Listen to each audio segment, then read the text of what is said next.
commencer, un énorme merci à énormément de monde, parce que déjà notre groupe dépistage, vu que c'est un des sujets chauds de l'année, donc on a beaucoup de personnes qui ont participé à ce groupe. Et les trois petits points, c'est pour les encore dizaines et dizaines d'autres personnes qui ont participé d'une manière ou d'une autre à différents niveaux dans cette action. Alors, après, ça part d'où? Vous savez qu'on est les bons derniers au niveau du dépistage en Europe, et donc l'une des volontés du Plan national maladie rare, c'était de rattraper le retard. Et donc l'HAS avait bien entendu au niveau des maladies lysosomales, mais pour le moment, ce qu'il voulait, c'était déjà rattraper le retard sur les maladies à régime. Et c'est pour ça que le premier plan d'extension concerne les maladies donc à régime dépistables par masse. Et donc l'objectif du groupe dépistage de la filière, c'est donc d'aider la HAS à émettre ses recommandations, aider le Centre national de coordination du diagnostic néonatal à bâtir ses organigrammes biochimiques, construire aussi des plaquettes d'information pour les maternités ou pour les équipes de maternité aussi d'ailleurs, et les parents, et le grand public, et voir ce qu'on peut faire pour notre filière G2M, donc préparer des équipes cliniques et biochimiques à l'arrivée des patients dépistés. Alors en 2019, donc on a eu l'occasion de se réunir à plusieurs reprises, que ce soit en téléconférence, en janvier, en avril, pour essayer de définir un petit peu le périmètre de notre action. On s'est notamment réunis une première fois en juin 2019 à l'ASFEM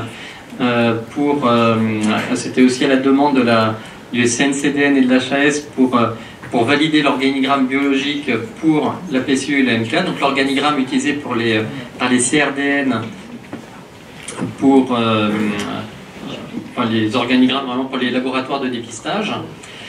Donc voilà une action d'ailleurs en lien donc avec le CNCDN, et également pour écrire le texte pour le M4, pour la petite brochure là, 3 jours l'âge du dépistage, la petite brochure de maternité.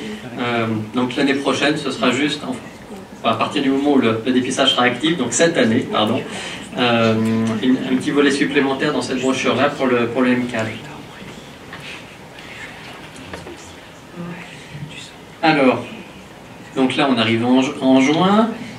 Qu'est-ce qui s'est passé depuis? C'est beaucoup de travail avec la HAS, donc pour l'élaboration de ces recommandations.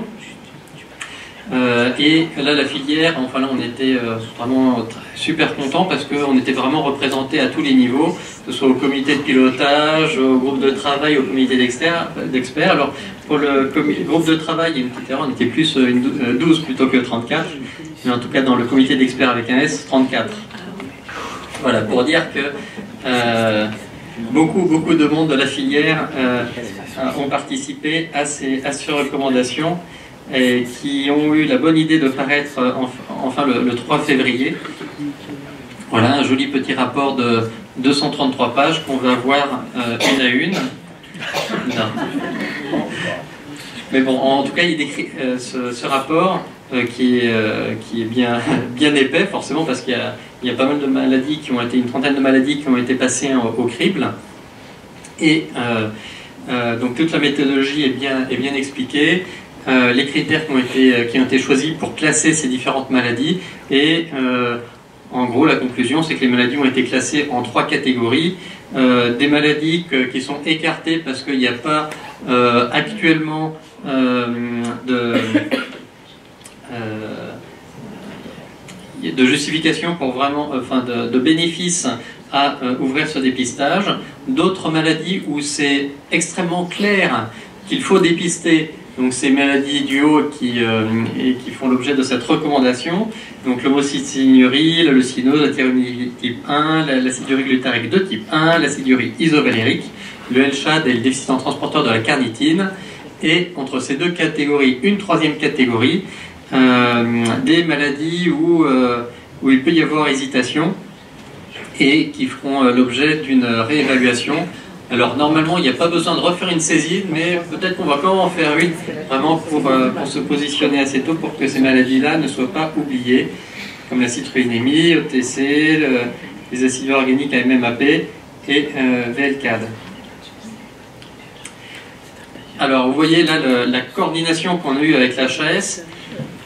Les recommandations de l'HAS sont sorties le 3 février et dès le lendemain, nous avions notre journée filière sur le sujet. Voilà. Et vous voyez, et là on avait le nez creux, c'est bien les bonnes maladies qui étaient l'objet de la journée. Je vous confirme que le programme a été fait avant même que les maladies soient discutées au niveau de l'HAS, mais bon, pour dire que c'était vraiment les maladies évidentes. Voilà, et sur une journée, de toute manière, on ne pouvait pas mettre 20 maladies, donc le hasard et le flair et le fait que ce soit les mêmes personnes des deux côtés ont forcément influencé le... Voilà. Donc chaque maladie a pu... enfin, l'HAS, on est extrêmement heureux aussi que l'HAS soit parmi nous ce jour-là, avec André Lasserre, la chef de projet, qui était vraiment extraordinaire pour faire avancer les choses. Et donc on a tiré quelques enseignements de la journée, c'est que déjà il va falloir accélérer la production des organigrammes biologiques et biochimiques, parce que sans ça, on ne peut pas bien évaluer les besoins en ressources humaines qu'il y aura besoin à tous les niveaux. Parce que déjà au niveau des labos de dépistage, eh ben, selon le test qu'on choisit, ça peut demander plus ou moins de temps technicien. Donc comme ça, pour la succinylacétone pour la thyroïdine type 1, d'après ce que j'ai compris, il faut, il y a une préparation de l'échantillon différente du reste. Après, bon, forcément, plus il y a de maladies, plus il y aura de retests. Et après, bon, plus de maladies, ça veut dire, pour chaque maladie, il y a des faux positifs. Comme on peut limiter le nombre de faux positifs, c'est avec des tests de seconde ligne. Mais là aussi, les tests de seconde ligne, c'est des choses qui se discutent. Est-ce que c'est le labo de dépistage qui le fera, comme ils le font pour la génétique de la mucoviscidose par exemple, ou est-ce que ce sera du côté clinicien qui prend en charge l'enfant. Donc il y a encore beaucoup de choses à décider à ce niveau-là. Ensuite, au niveau clinicien et biochimiste, qu'est-ce qu'il va falloir qu'on voit, c'est quels sont les services qui seront habilités à recevoir certains diagnostics, parce que ça ne collera pas forcément à la carte des centres qui reçoivent les patients phénylcétonuriques. Il y aura peut-être des centres qui n'ont pas l'expérience, qui font que de la phényl et qui n'ont pas l'expérience des autres maladies, ou qui n'ont pas le plateau technique, par exemple une réanimation qui pratique la dialyse pour la leucinose, choses comme ça. Donc il y a tout un cahier des charges à établir, donc on a commencé à voir mardi dernier, et qui permettra de mieux préparer, de bien choisir les centres qui pourront recevoir les patients, et également évaluer la charge de travail pour les cliniciens et aussi pour le laboratoire biochimie routine qui devront faire quelques profils d'acylcarnitine ou chromato en urgence. Donc là aussi, dans quel délai on peut attendre les résultats et quel labo peut le faire dans quelle ville. Pardon.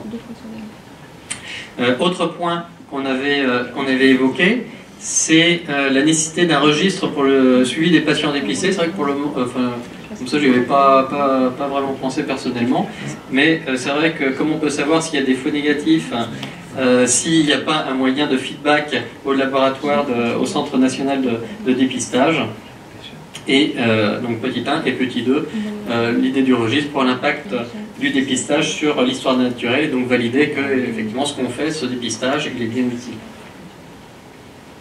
Que pour certaines maladies, parfois dans la littérature, on ne trouve pas grand-chose.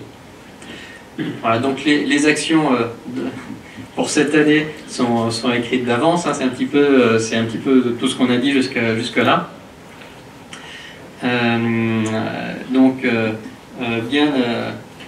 Bien mettre en place le dépistage MCAD qui devrait intervenir en milieu d'année. Voilà. Il y a déjà un petit peu de retard dans les travaux, les achats des nouvelles machines, mais en tout cas vers juin, ça pourrait peut-être rentrer en action, mais pour ça aussi, il faut que bien sûr tout le monde soit prêt. Prévoir la revue des autres maladies restées en suspens pour 2023, pour relancer les discussions avec l'HAS. La préparation des services cliniques et biologiques pour les organigrammes de prise en charge pour chaque maladie, pour le CNCDN et pour les services d'aval cliniques et biochimiques. Et quoi d'autre? Oui, une coopération, oui, tout ça pour pour préparer les équipes d'aval, une coopération avec le groupe PNDS pour promouvoir pour le prochain appel d'offres les maladies qui sont dans le dépistage. Donc là, bon, pour cette année, on a déjà M4 Betox, leucinose et acidurique glutarique de type 1 qui ont été pris à l'appel d'offres de l'année dernière. Et donc pour cette année, il nous reste ces trois autres maladies, homocystinurie, tyrosine type 1 et acidurie isovalérique qu'il faudra proposer à nouveau. Je crois qu'il y en a une dans ces trois qui avait déjà été proposée l'année dernière. Donc il faudra bien les reproposer. L'appel d'offres pour ça, c'est quand? C'est mai. Ouais. Je crois que c'est avril et jury en mai.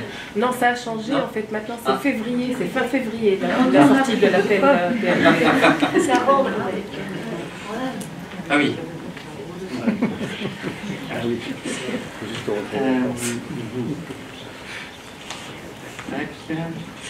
Et donc voilà, donc une fois qu'on aura tout ça, on pourra bien évaluer la charge de travail supplémentaire que ça pourra pour éventuellement, pour demander des moyens. Enfin,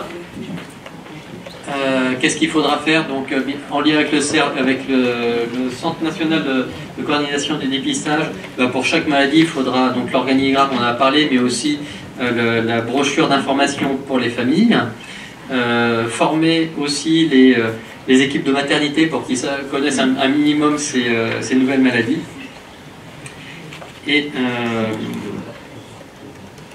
c'est déjà pas mal. Hein.